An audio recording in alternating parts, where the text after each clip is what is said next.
When choosing a support worker, you have to make sure you know what qualities you want them to have. Whether you want someone fun or someone motivating, there is someone out there for you. You just have to look around until you find the one that best suits what you want.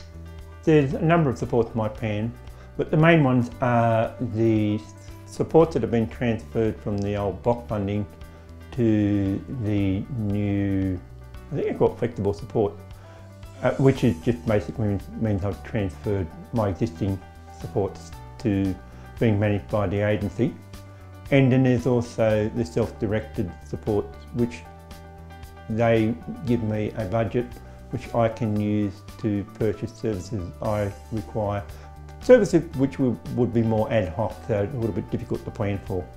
I have found the NDIS to be very, very supportive, and in actual fact there's been a few things which have needed to be added to the plan as we've gone along, and there has been no negative feedback that's come back through. So, and in actual fact we've been told if there's anything that you can think of along the way that will support Molly, then we'd like to be able to help out with that. With the services I was able to choose if I wanted to bring in new, or if I wanted to be able to access ones that I had met up with briefly through early intervention.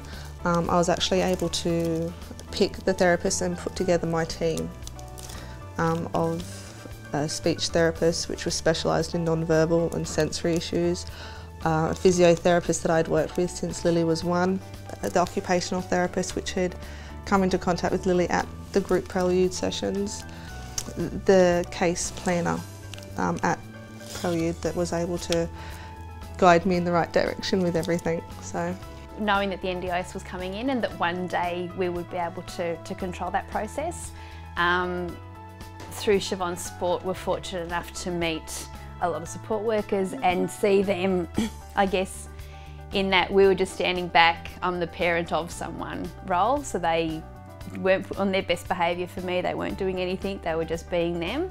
And yeah, and just sort of, as people moved between roles, I'd sort of go, one day I might be able to employ you, do you mind if I contact you? And that's what we did. And that's where the bulk of our crew have come from. We've had some through the agency, for some of that regular stuff, we've employed an agency and they were new to us. But again, Siobhan had an idea of what qualities she wanted them to have, and yeah, and we've done well. We've got some really good ones.